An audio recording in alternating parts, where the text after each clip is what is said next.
Voilà. Alors, bonjour à tous, bonjour aux jeunes. Voilà. Et je vais donc, voilà, ici nous sommes dans un endroit de l'hôtel du Prieuré qui m'a donné l'autorisation d'exposer dans cette pièce. Alors il y a pas mal de choses qui étaient dans l'entrée là, que j'ai mis ici pour qu'on puisse avoir une vue générale de ce que j'ai fait. Alors, d'abord je voudrais demander un peu aux jeunes, qu'est-ce que vous avez vu qui ressemble à une page d'évangile? Est-ce que ça vous dit quelque chose? Est-ce que vous avez repéré déjà des pages d'évangile? Hein? Vas-y. Oui, là c'est la colombe. Là c'est la colombe. La quoi? La colombe. La colombe. La colombe. Alors la colombe, ça te dit quoi ça? Le baptême. Le baptême, oui, c'est l'Esprit Saint aussi.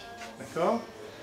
Bon alors vous voyez, en fait, moi ce qui m'a intéressé, c'est de montrer un petit peu des pages d'évangile. L'évangile, c'est que des mots, puis à un moment donné, ça donne envie aussi de mettre des images dessus. Alors c'est vrai que depuis très très longtemps, il y a des peintres qui se sont exercés à montrer un petit peu ce qu'il y a dans l'évangile. Vous avez vu des Christ en croix, certainement dans les églises, on voit énormément de peintures, hein, des peintures anciennes, voilà, et voilà. Et puis il n'y a pas de raison qu'au XXIe siècle, eh ben, on n'ait pas envie aussi d'avoir une façon de représenter l'évangile de façon un peu différente. Voilà. Donc c'est moi, vous savez, tous les artistes, ils aiment bien pas faire comme tout le monde.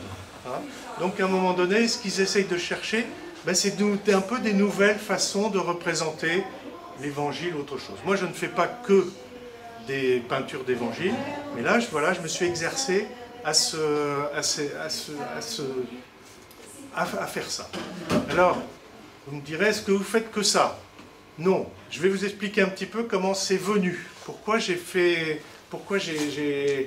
voulu faire ces pages d'évangile.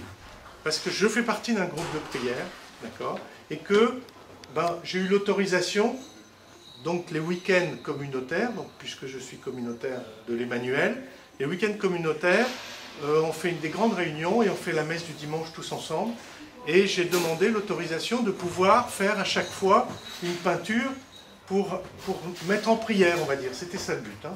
Alors c'est vrai que, du coup, j'ai fait des œuvres qui se voient d'assez loin, parce qu'on est des assemblées de 100 personnes, 120 personnes, et donc ça permet d'abord d'être très clair, de voir un petit peu, le plus possible, de quoi il s'agit, et en plus de pouvoir être lu de loin, vu de loin. D'accord? C'était mon premier objectif. Donc finalement j'en ai fait une dizaine comme ça quand j'avais de l'inspiration et ça permettait aux gens de prier. Il y avait des gens qui me disaient ben oui c'est bien, ça nous aide à prier, etc. Donc j'ai continué. Et là récemment j'ai travaillé effectivement que pour l'exposition. Alors il y a des choses très diverses, vous voyez. On parlait en ce moment à Paray-le-Monial que, eh bien, voici l'homme, ecce homo. Hein, c'est le mot voici l'homme, voici Jésus. Et c'est dit notamment par Pilate, c'est dit par plein de gens. Tiens, voilà l'homme. Et ce qui fait que cet homme, Jésus, en fait, il a plein de façons différentes d'apparaître, de nous venir. Voilà. Si on prend par exemple là-bas, l'âne, quand il arrive sur son âne, quelque part on peut se dire, ben voilà, est-ce que voici l'homme, qu'est-ce que c'est que cet homme qui rentre dans une ville où on l'honore comme un héros, comme un roi, mais qui monte sur la bête la plus ridicule, d'accord, qu'on puisse trouver. Et c'est même pas un âne mâle, vous voyez, c'est un âne, c'est un ânon. Alors vous imaginez bien que, normalement, pour un roi, on va aller prendre un chameau. À l'époque, il y a des chameaux avec des magnifiques harnachements, etc. J'imagine que les grands dignitaires de l'époque, ils ne se baladaient pas sur des ânons, vous voyez. Et donc, qu'est-ce que c'est que ce gars qui arrive comme ça, juché sur un ânon? C'est ridicule quand on voit un enfant sur un âne, bon, bah d'accord. Mais un adulte, il a les jambes qui traînent par terre à moitié, c'est un peu ridicule. Voilà, c'est un petit peu une façon de montrer le visage de Jésus dans sa pauvreté. Et alors vous voyez qu'en bas, j'ai marqué le roi des pauvres. Alors ça, c'est pas dans l'évangile, mais quelque part, c'est ça. C'est un des visages de Jésus. Alors après, là, si je prends une autre vision, alors après, on va voir, parce que je vais d'abord traiter des pages d'évangile, Jésus tel qu'il est. Alors on va prendre par exemple, ici, là, ici. Voilà. Jésus, vous le voyez? Où est-ce qu'il est? Ici. Voilà, en haut à gauche. Hein. Mais c'est un autre visage de Jésus. C'est-à-dire que ce n'est pas que lui, il y a aussi le Père. Alors vous voyez, en tant qu'artiste, moi j'ai représenté cette partie à droite. C'est une forte lumière, d'accord, qui est représentée par un tourbillon. Et tout autour, vous avez la création. Alors les animaux qui se tiennent un peu n'importe comment, mais voilà, c'est un petit peu une vision d'artiste. Et puis des arbres. Et puis même, il y a même des poissons dans le ciel. Vous voyez, il n'y a pas... Voilà, c'est simplement pour symboliser la création. Et en bas, eh bien, c'est l'Esprit Saint. Et l'Esprit Saint, en fait, c'est vraiment quand Dieu est parti, enfin, quand Jésus est parti de la terre, il envoie son Esprit. Et alors, vous voyez des petites subtilités d'artistes. C'est que, par exemple, Dieu est représenté par cette couleur jaune, le Christ par ses cheveux rouges. Et vous voyez que l'Esprit distribue, en fait, cette espèce de petites taches de lumière jaune et rouge. C'est à la fois le Père et c'est à la fois le Fils. Voilà. Donc c'est une façon de représenter l'Esprit. Et on voit que tous ces gens, là en dessous, ben, ils ont aussi des attitudes de vie, ils ont des états de vie différents. Il y en a qui sont plus sombres, il y en a qui sont en élévation, il y en a qui sont un peu plus prostrés, etc. Vous voyez, l'Esprit est là aussi pour nous aider tout le long de notre vie. Et alors cette phrase qui est magnifique, si quelqu'un m'aime, il gardera ma parole, et mon Père l'aimera, et nous ferons notre demeure chez lui. C'est quand même dingue de penser que Dieu et son Fils nous disent qu'ils vont chez nous. Chez nous, c'est à l'intérieur de nous, c'est dans notre cœur. Quand on pense à ça, c'est incroyable. C'est vraiment incroyable. C'est une parole, si on la prend vraiment à cœur, c'est incroyable comme parole. Voilà. Donc ça, c'est encore un autre visage de Jésus. Voilà. Alors si je revois ici, j'ai trois, je crois, un ici, voilà, il y en a un là, et il y en a un là. Donc c'est trois tableaux qui parlent de pareil, du cœur de Jésus. Voilà. Alors vous voyez, c'est trois styles complètement différents. Vous avez un style qui est un petit peu comme,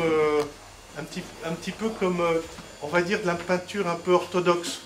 Vous avez déjà vu de la peinture orthodoxe, non? Alors, la peinture orthodoxe, c'est quelque chose de très construit.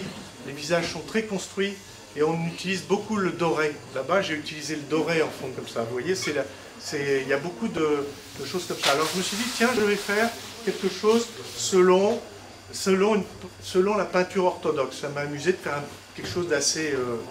Et puis là, c'est beaucoup plus enlevé. Vous voyez, c'est quelques traits lancés comme ça, colorés, car je suis doux et humble de cœur.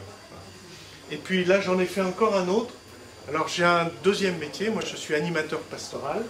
Et ça, ce tableau, en fait, il est dans mon bureau d'animateur pastoral pour les lycéens, les 15-17 ans. Et donc, il est là et il veille sur mon bureau. Voilà. C'est aussi parce que il y a une vingtaine d'années, j'ai été converti à Paray-le-Monial. Et pour moi, le cœur de Jésus, être près du cœur de Jésus, veut dire beaucoup de choses. Alors, cet autre personnage qu'on voit à côté, c'est nous, quelque part. Hein, voilà. Alors, il y a des gens qui disent « Ah, mais c'est le fils prodigue, c'est ça. » Non, c'est nous qui sommes à côté. Voilà. Alors, évidemment, je le symbolise sous forme d'un garçon, d'un jeune homme.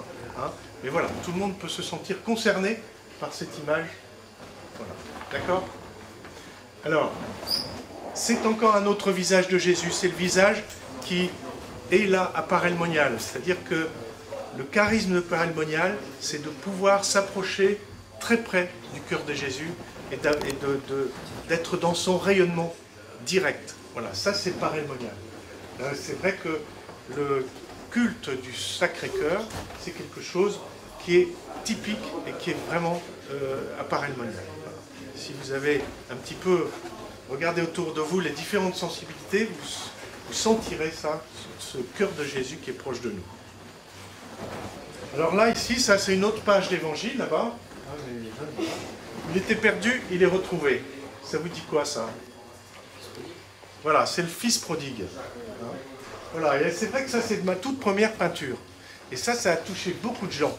Parce qu'il y a beaucoup de gens qui se sont reconnus dans cet homme, vous voyez, qui n'ose même pas regarder le Père. Et ça, c'est un peu nous. Hein. On n'ose pas regarder le Père. On croit qu'on va se faire attraper, qu'il va nous punir, qu'il n'est pas bien intentionné par rapport à nous, vis-à-vis de nous. Voilà. Mais en fait, eh bien, ce personnage qui tourne le dos, qui est nous aussi, et qui est nu, il n'a pas de vêtements, il a perdu ses vêtements. Il est vraiment, il n'a plus rien.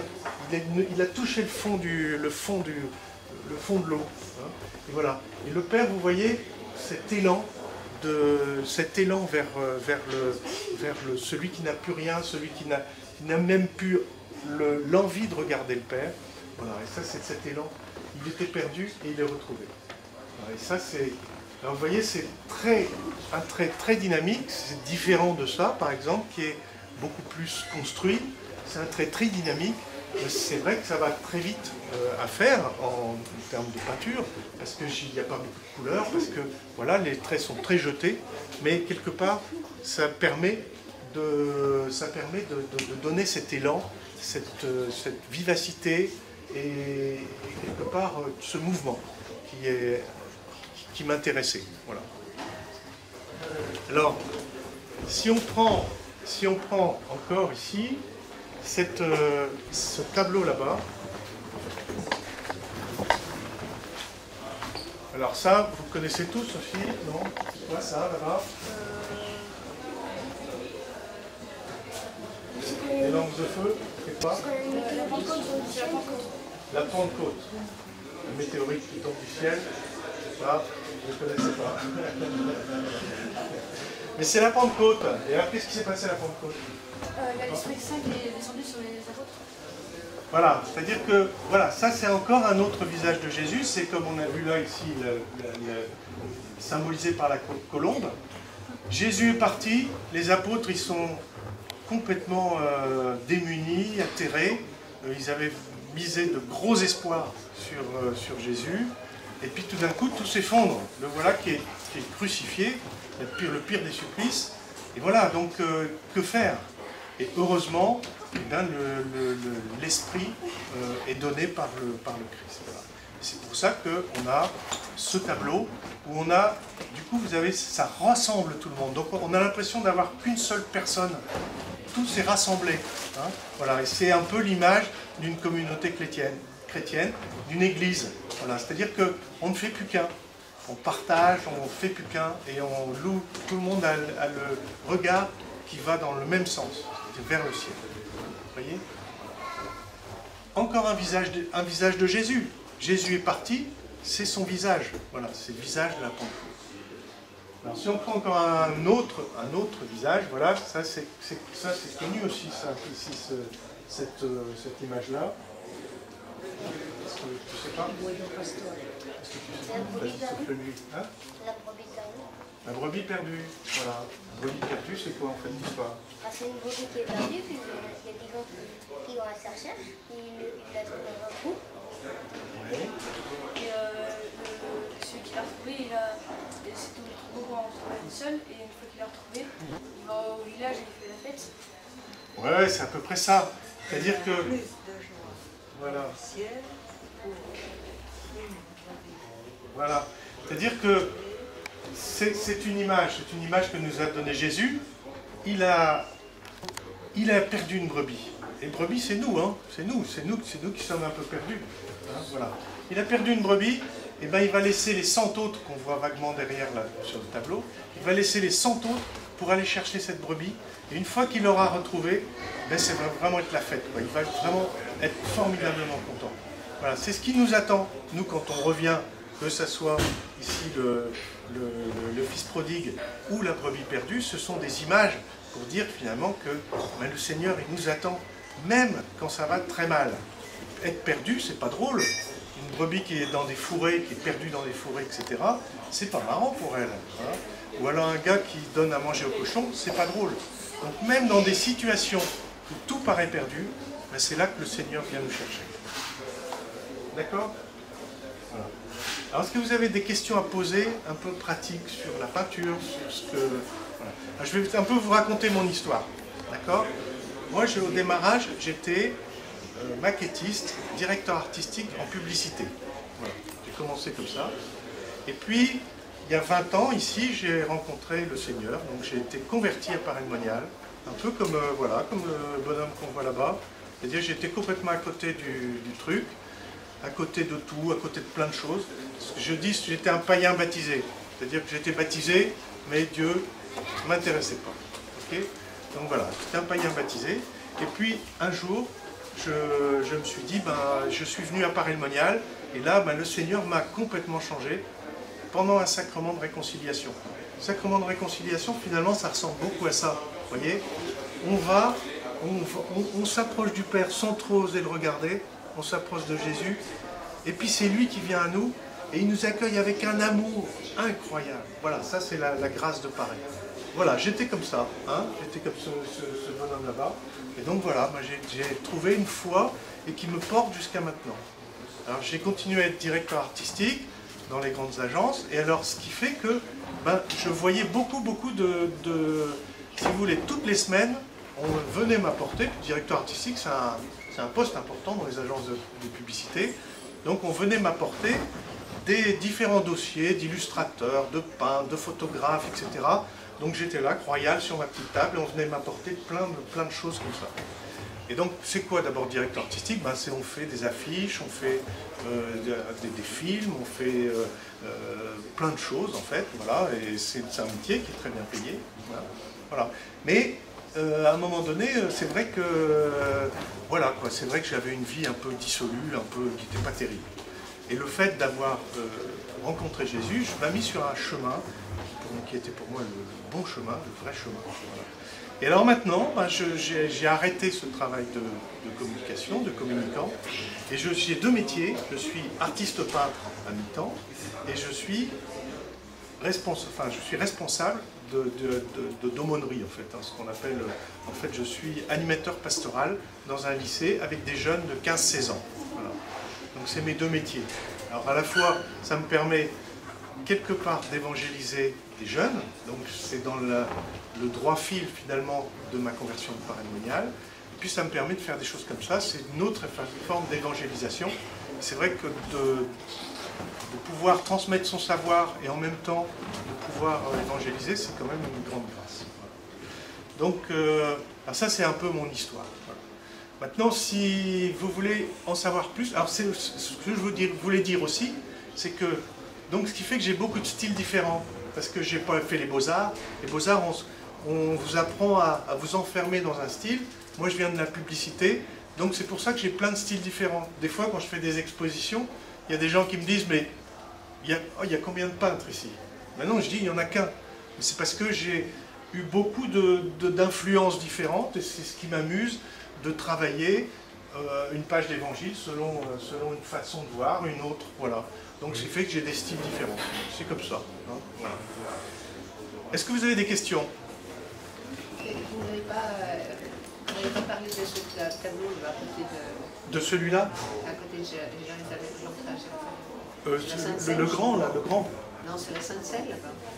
Ah oui, alors voilà. Vous voyez, pour moi aussi, c'est important, l'Eucharistie. Hein, c'est important. Donc, c'est vrai que j'ai fait un tableau qui semble un peu bizarre, les têtes sont un peu vert, bleu, etc. J'ai voulu... Alors, à partir, j'ai un thème. Donc, j'ai pas mis tous les apôtres. Hein, j'ai mis quelques apôtres. Puis, c'est plein d'invraisemblances. Par exemple, normalement, on ne devrait pas voir le vin. Pourquoi on ne devrait pas voir le vin? Parce qu'avant, il n'y avait pas de verre. Hein, donc, c'était des cruches, c'était de la terre, c'était tout ce que tu veux. Il n'y avait pas de verre. Mais moi, je suis artiste, donc je fais ce que je veux. Et donc, j'ai décidé que, d'abord, c'est beau le rouge. Hein, puis ensuite, voilà, je trouve que ça représente mieux le vin et le sang. C'est pour ça que j'ai travaillé dans ce sens-là. Il y en a encore un ici, là, ici. Alors, vous voyez, ce qui m'intéressait aussi, ce que j'ai essayé aussi, je fais de plus en plus, ce que je ne faisais pas avant, c'est d'intégrer des phrases d'évangile dans mes tableaux. Là ici, voilà, jusqu'au jour où je boirai un vin nouveau avec vous dans le royaume du Père. Donc on voit le Christ en train de distribuer le pain et le vin, et en même temps il y a la phrase, mais ce n'est pas la phrase, qu'est-ce que dit le prêtre, il dit ceci est mon corps, ceci est mon sang. Non, c'est quelque part, c'est une façon de dire, ben voilà, je vous donne ça jusqu'à la fin des temps. D'accord ? C'est un moyen pour vous de vivre avec moi jusqu'à la fin des temps. Jusqu'au jour où je boirai un vin nouveau avec vous dans le royaume du Père. Voilà. Ah, mais en fait, Vas-y. je comprends pas trop pourquoi vous avez fait un tableau. Plus fort. Plus fort, on ne t'entend pas. C'est moins de la couleur. On n'a pas la même couleur. Les deux tableaux. Alors voilà, c'est ce que je disais tout à l'heure, c'est que moi j'aime bien, tu vois, on voit comme des tableaux anciens dans les églises, c'est souvent sombre. Hein. Il y a du noir, il y a un peu de blanc, il y a des effets de lumière, etc. C'est très bien fait, hein. Je ne dis pas que c'est pas bien fait, du tout, du tout. Mais moi, ce qui m'intéresse, c'est qu'il y ait de la couleur. J'ai envie qu'il y ait de la couleur, parce que pour moi, la vie, c'est la couleur. Hein. Donc c'est pour ça que je fais des recherches. Par exemple, là j'ai mis mon texte, vous voyez, tout en couleur. Voilà. Alors j'ai fait un fond, j'ai barbouillé un fond de plein de couleurs. Puis après, non, voilà, et puis après j'ai mis ce qu'on appelle la gomme arabique. Tu vois, la gomme arabique, c'est un truc qui couvre. Et après, quand je frotte, eh ben, j'ai mon fond de couleur qui apparaît. Voilà.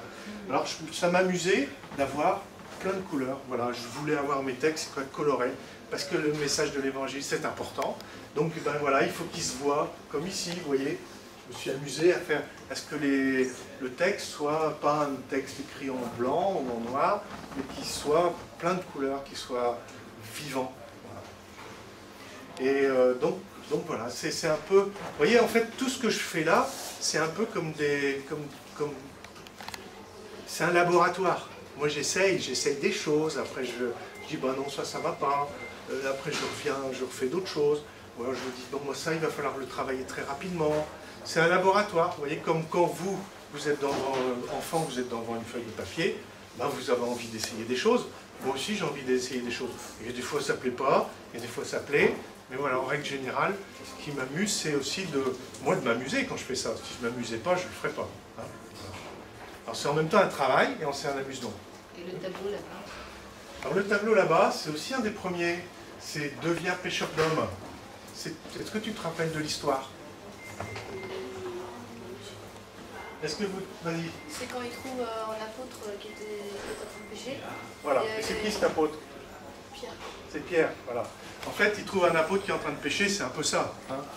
C'est-à-dire qu'à un moment donné, Pierre, il lui dit un truc incroyable, il lui dit, bon, qu'est-ce que tu fais? Je suis pêcheur, là j'ai pêché toute la nuit, et puis j'ai rien pris. Et lui, il dit, ben, tu remontes dans ta barque, tu vas repêcher. Alors vous avez pêché toute la nuit, vous êtes bien crevé, vous n'avez aucune envie de recommencer. Puis Pierre, il sent qu'il n'a pas affaire à n'importe qui, alors il dit, ben, Seigneur, si tu le veux, j'y vais. Et il va dans la barque, et puis là, il prend tellement de poissons qu'ils sont obligés d'appeler d'autres barques pour les aider. D'accord? Donc, alors, voilà.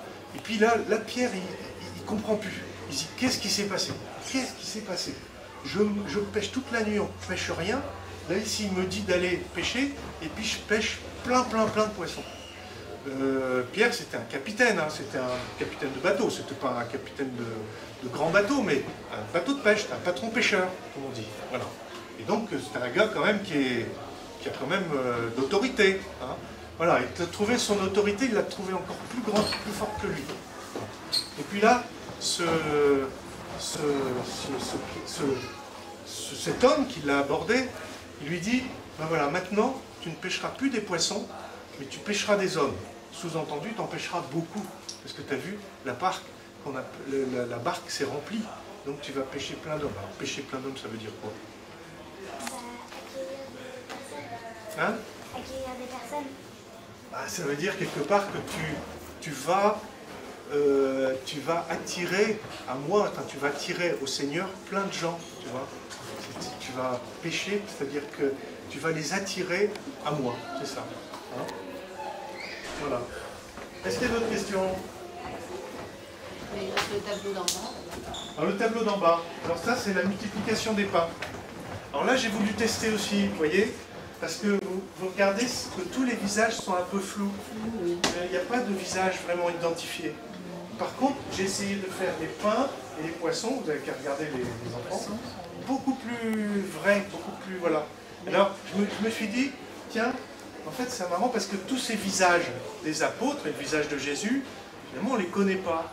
Donc, parce que pourquoi? Parce que ils ont disparu. On ne sait pas si Jésus avait une barbe, pas de barbe, si Pierre.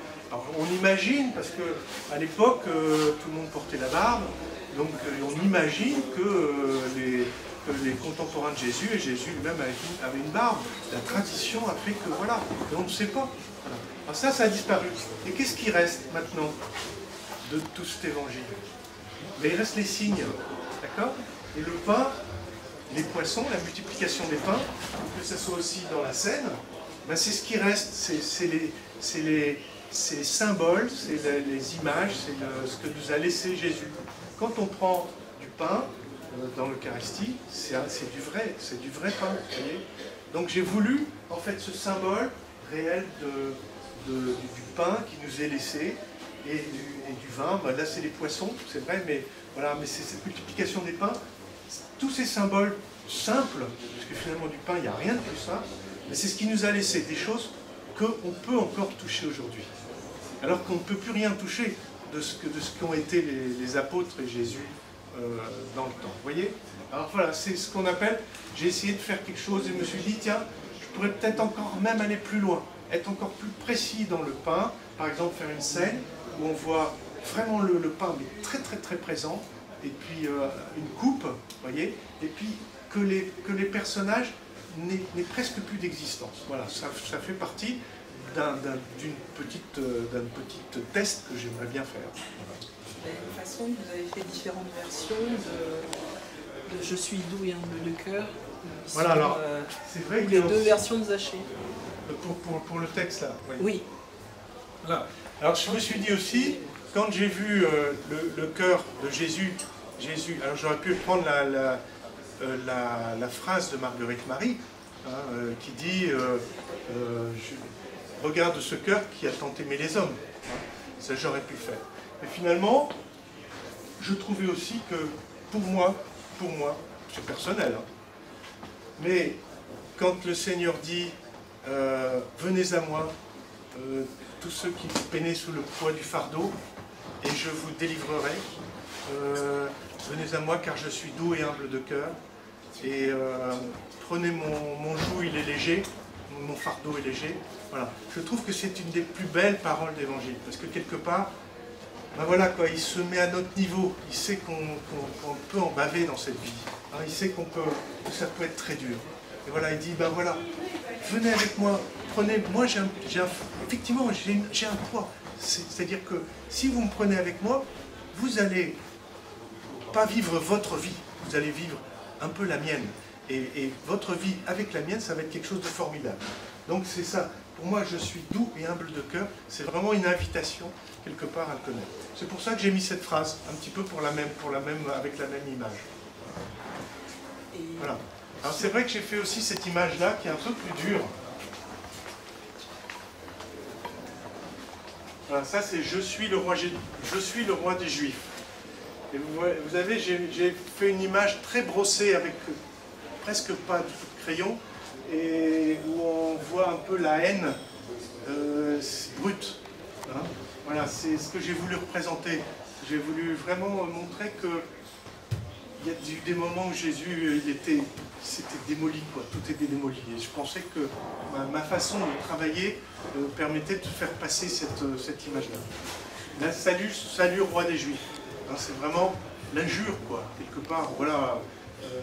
Il a son symbole, son roseau, il a sa couronne d'épines, et voilà, quoi. Salut roi des Juifs, quoi. Le nul, quoi. Voilà. Parce qu'il est vêtu n'importe comment, avec un manteau qu'on lui a mis sur le corps. Salut roi des Juifs. Alors ça, c'est la dernière image là qui est faite. Oui, j'ai suggéré Jésus. Lève-toi et marche. Alors pour moi, ça a aussi un sens, parce que je l'ai construit aussi celui-là. de telle manière à ce qu'on voit que le pauvre, il va pas tout seul, d'accord? Si nous, enfin le pauvre, le malade, le blessé de la vie, si nous aidons à le conduire, hein, ben voilà, ça peut être aussi fantastique. Alors évidemment, dans l'évangile, il y a eu plein de malades, de blessés de la vie, qui sont venus directement vers le Seigneur. Des fois où ils insistaient, voilà, lourdement. Je ne sais plus ce qu'il disait, enfin, fils de David, un aveugle, il ne voyait pas, il ne savait pas, alors il criait comme un perdu, il se faisait attraper, mais il voulait voir Jésus. D'accord ? Donc il y en a qui vont tout seuls, mais nous, si on peut aider voilà, ces gens-là à aller vers Jésus, on peut le faire. Voilà. Et c'est ce paralytique qui descend par le toit, que des gens amènent avec leur foi, descendre le toit, casser le toit, enlever, je ne sais pas s'il y avait des tuiles, peut-être des palmes, je ne sais trop quoi, on enlève tout ça, on descend le truc au milieu de la foule, dans la maison de Pierre qui ne devait pas être grande comme ça, hein, ça devait être beaucoup plus petit. Et donc on emmène cette paralytique, on le dépose auprès de Jésus. C'est ça aussi la solidarité, c'est ça aussi la charité, c'est de pouvoir aider les plus pauvres à accéder à Jésus. Voilà. Donc ça a plein de sens, vous voyez, mine de rien, quand je fais ça. Voilà. Mais Jésus, il n'est pas présent, il est là. C'est pareil aussi pour, là ici vous voyez, dans la multiplication des pains qui est là-bas, Jésus il n'est pas présent. À un moment donné, je me souviens d'un sermon où un prêtre disait, vous savez, il dit pas je vais vous donner à manger, la multiplication des pains, il dit donnez-leur à manger. Donc il s'adresse à ses disciples, il leur dit donnez-leur à manger. Et c'est tous les disciples qui bossent, ok? Parce qu'ils bossent pour le Seigneur, c'est-à-dire que c'est eux qui vont distribuer, etc., etc. Le Seigneur, il a fait sa bénédiction, il a rendu les plateaux aux disciples, il dit allez-y, donnez-leur à manger. Donc c'est notre boulot, ça, chrétien, c'est de pouvoir voilà, distribuer un petit peu ce que le Seigneur nous a donné. Ça aussi, vous voyez, j'ai pas mis Jésus là-dedans, parce que je voulais faire passer cette idée-là. Donc voilà, donc vous voyez, c'est plein de, finalement, de choses cachées. Paraissent très évidentes comme ça, mais il y a quand même pas mal de petites choses cachées. Oui ? Sur le tableau Le Roi des Juifs, est-ce qu'il y a une main sur le deuxième visage? C'est quoi qu'il y a sur le... Il y a une main sur le deuxième visage. Oui, en fait, c'est voilà, en fait, à un moment donné, il dit, toi qui es prophète, qui suis-je? Hein, enfin, voilà, c'est un peu de la dérision, il se met derrière, et puis voilà, il bouscule, et dit, qui t'a bousculé, qui t'a frappé? Hein, voilà, c'est un peu ça ce que j'ai voulu symboliser. Est-ce que vous pouvez expliquer l'annonciation qui est dans le couloir juste en face? Alors, l'annonciation, ben ça je vous l'expliquerai plus tard. Parce qu'il faut sortir et tout ça, c'est un peu compliqué, mais je vous l'expliquerai, promis. Voilà. Qu'est-ce que je peux vous dire d'autre? Est-ce que vous avez fait des crucifixions? J'en ai fait, et puis ça ne me plaisait pas. Donc j'ai arrêté, mais j'aime bien, par exemple, quand on a des crucifixions dans les églises, vous avez en fait une croix et le Christ qui s'en va et qui est en gloire. Vous voyez, je me sens pas trop dans le Christ souffrant comme ça. Je préfère le montrer dans sa souffrance, je ne sais pas, sur d'autres façons. Mais j'aime bien quand le Christ voyez, ressuscite. C'est-à-dire il met les bras comme ça, mais voilà, c'est cette symbole de résurrection, ça me plaît bien. Alors peut-être j'en ferai, peut-être, je ne sais pas. Voilà, mais voilà, en fait, c'est vrai que nous, on avance un petit peu avec nos sensibilités aussi. Si ça résonne avec les gens, ça résonne avec les gens. Voilà, c'est vrai que dans mon petit livre d'or, là, j'ai plein de gens qui ont été touchés, je sais, par tel ou tel tableau. Celui qui a beaucoup de succès, c'est le roi des pauvres. Les gens sont sensibles à... Voilà. Et aussi, il est perdu, il est retrouvé, donc comment dire, le fils prodigue. Vous voyez. Et bon, moi après, j'ai des retours. Je me dis, ah bah tiens, ça a plu, ça a pas plu, ça, ils n'ont pas compris. Voilà. Mais après, moi, je projette des choses, et puis, libre à chacun d'interpréter. Vous savez, je suis toujours très étonné parce que souvent, quand je vends des tableaux, il y a des gens qui m'expliquent ce que j'aurais dû penser, vous voyez? C'est-à-dire qu'ils me disent, ah oui, ça c'est bien, j'ai bien compris que ça, eh ben, vous l'avez fait à cause de ça. Je dis, ah bon, première nouvelle. Et voilà, mais en même temps, voilà, chacun met un petit peu, projette sa propre vie dans quelque chose que j'ai fait. Voilà. C'est bon? Spirituel, votre foi de peindre, ça vous apporte quelque chose de plus? Alors, est-ce que ça me fait progresser? Est-ce que ça m'apporte quelque chose de plus? Vous savez, quand vous passez 3 heures, 4 heures, une journée sur un thème comme ça, forcément, vous y pensez. C'est comme quand vous priez, c'est comme quand vous regardez l'évangile, quand vous lisez une phrase d'évangile, il ne faut pas vous imprégner de ça. Voilà. Et moi, c'est pareil. C'est vrai que quand je peins ça, je suis complètement dedans. Donc, quelque part, c'est une prière. Ouais. Vous voyez, je progresse, oui, je progresse. Méditation, Et je suis content parce que je trouve que ça correspond bien, parce que c'est parlant, parce que voilà, et donc je suis pas content. Je peux être pas content du tout parce que ma technique ne me va pas.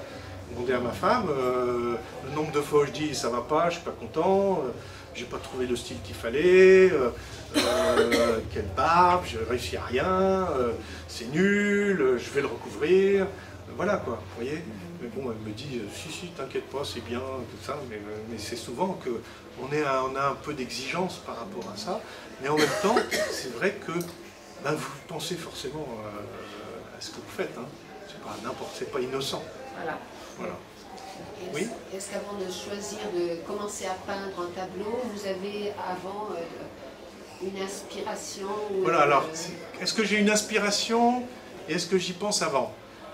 Alors, je vous ai dit à un moment donné, je faisais ça pour des groupes de prière, donc pour animer des groupes de prière, et c'est vrai que, bon, c'était l'évangile du jour. Mais des fois, ça ne me plaisait pas du tout, il y a des évangiles qui ne portent pas, qui ne sont pas porteurs d'image, donc ben, je laisse tomber. Mais si c'est porteur d'image, ben, je réfléchis. Vous voyez, j'essaie de faire des choses qui ne soient pas forcément directes.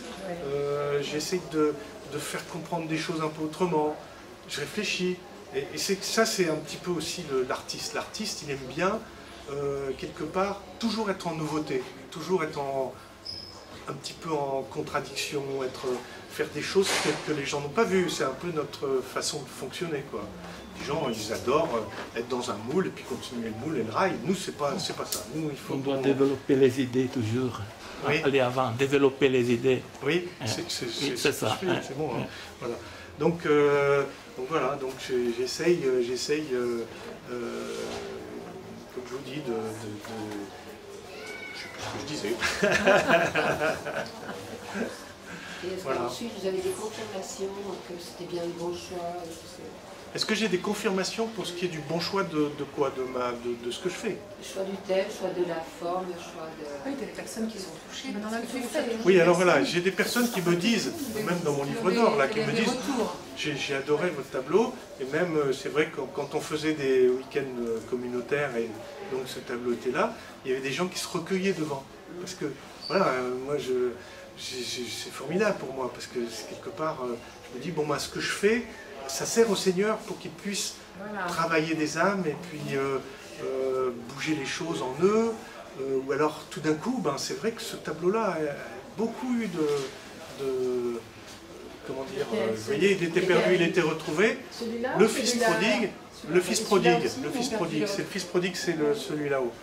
Il y a beaucoup de gens qui m'ont dit, ah, c'est comme ça que je ressens le fils prodigue, hein, c'est cet élan et puis le sourire. Alors voilà, encore quelque chose que j'aime bien, mais je ne le fais pas toujours, malheureusement, c'est que tous les tableaux anciens, c'est pas souriant. C'est pas souriant, et donc j'essaye à chaque fois de créer un sourire, mais je ne le fais pas à chaque fois.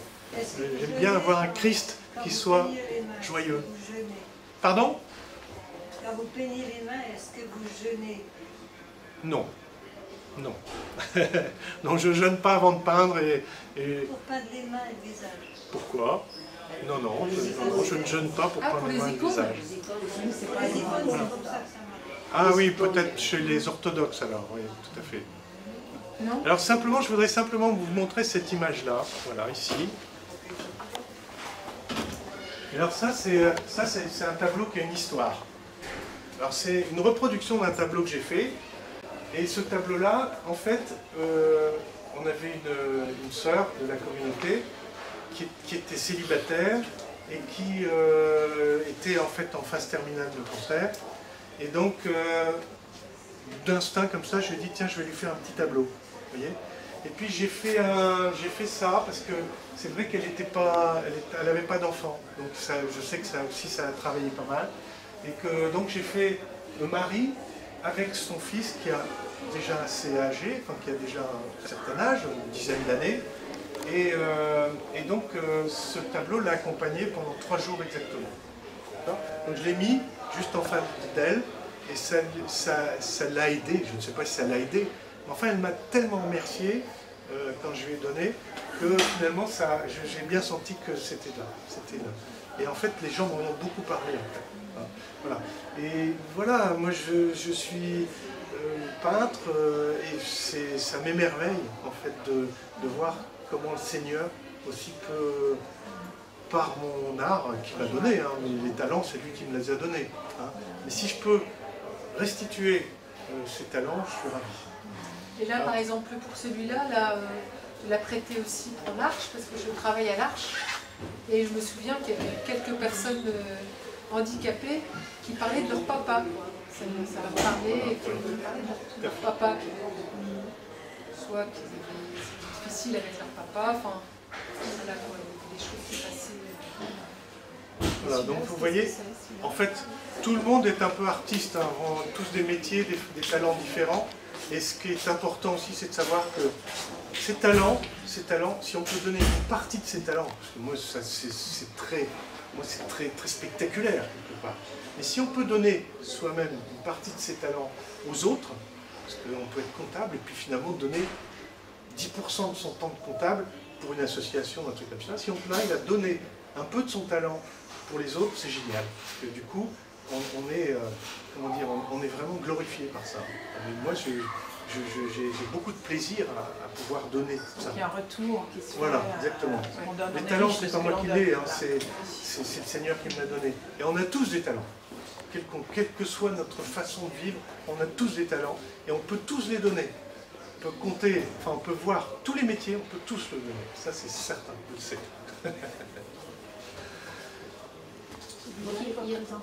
Il manque plus de Zaché, dont vous n'avez pas parlé. Non, je n'ai pas parlé de Zaché. Attendez, je finis avec madame parce qu'elle avait une question. Juste là, celui-là, vous en avez peut-être déjà parlé, je suis arrivée en retard. Okay. Oui, alors en fait, c'est pas le fils prodigue, c'est le cœur de Jésus, en fait, c'est ici, c'est par El Monial, vous voyez.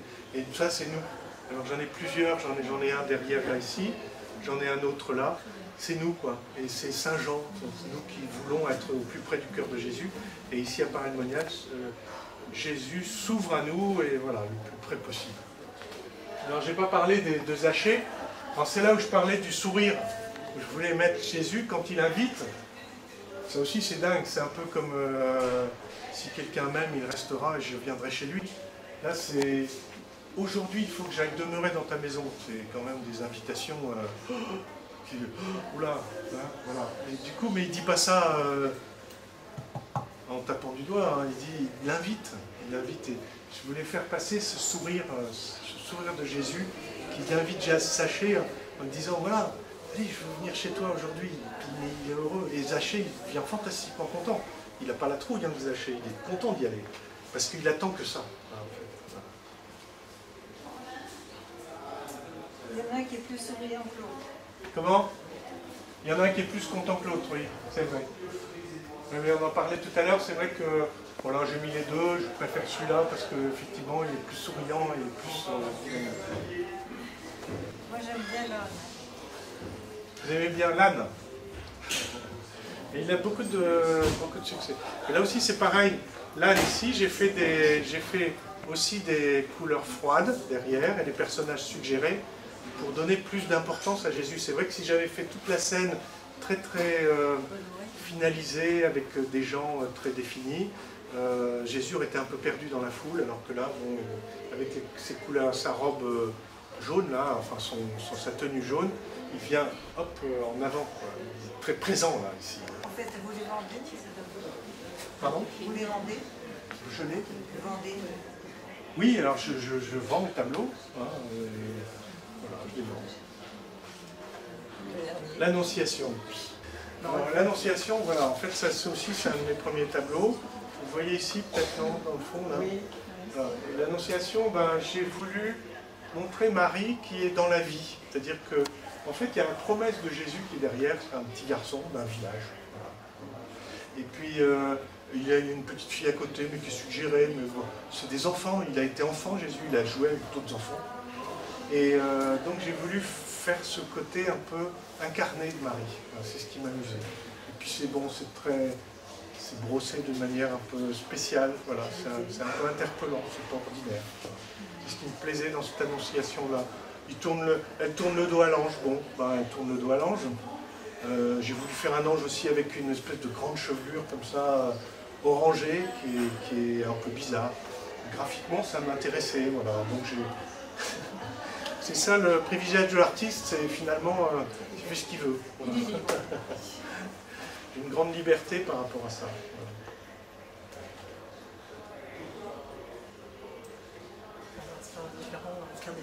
Pardon? On ne reste indifférent à aucun des tableaux.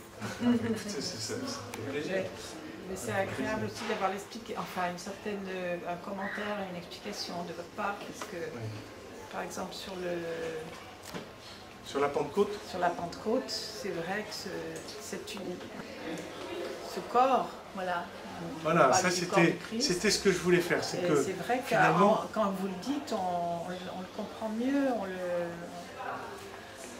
il y a une flamme pour chacun, il y a une langue de feu pour chacun, mais ça permet à tout le monde de se resserrer, d'être plus en communauté. Il y a une main qui va en bas et comme si... En fait, c'est vrai qu'il y a une espèce de position aussi qui est un peu une position de prière. On est comme ça, quoi. Il y a les bras en l'air, il y a les bras comme ça. Voilà. Et c'est tout un jeu. Alors après, ça devient graphique, parce qu'on ne sait plus le bras de qui appartient à qui, la main de qui, on ne sait plus, est-ce qu'il y a le compte de main, est-ce qu'il n'y a pas le compte de main, on s'en fiche. De toute façon, c'est un même corps. Donc tout ça, ça vit ensemble. Et puis voilà, quoi. On ne forme plus qu'un corps. Alors effectivement, on ne sait pas bien, il y a des bras qui se lèvent, on ne sait pas à qui ça appartient. On ne sait plus qui sont les hommes, qui sont les femmes. Une espèce de... Finalement, voilà, pour moi, c'est un peu l'Église. Et surtout des communautés qui vivent aussi de manière, je dirais, une communauté nouvelle, qui se soudent beaucoup pour accueillir l'esprit.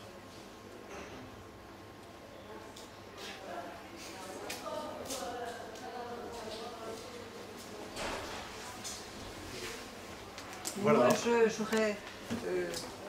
j'hésiterais à acheter un tableau où il y a des inscriptions dessus, par exemple. Pour le mettre à la maison. Où il y a, pardon? Une inscription. Ah oui. Ah oui, ben voilà. Alors ça aussi, ça c'était une question. Je me suis dit, mais ce qui m'intéressait, moi, dans le fait d'avoir une image et une inscription, c'est de faire résonner l'un avec l'autre. Je ne mets pas forcément le texte qui est exactement pile-poil, mais j'essaie de continuer la réflexion. C'est typiquement ce tableau-là, jusqu'au jour où je boirai un vin nouveau avec vous dans le royaume de Dieu. C'est-à-dire que dit, bon voilà, je fais cette scène, cette Eucharistie, mais c'est une promesse d'avenir, c'est une promesse que je reviendrai et que je serai avec vous dans les temps futurs. Voilà. C'est comme ça que je le vis. J'aime bien le petit aussi. Le petit? Oui. Le puissant fit pour moi des merveilles, il n'est plus là. Le puissant fit pour moi des merveilles, il est sur votre liste. Non, je ne l'ai pas ramené en fait. Je me suis trompé dans mes colis et je ne l'ai pas mis. Voilà, écoutez, je vous remercie de votre attention et puis je souhaite un bon séjour à Paris. Et puis j'espère que je vais éclairer quelques petites choses.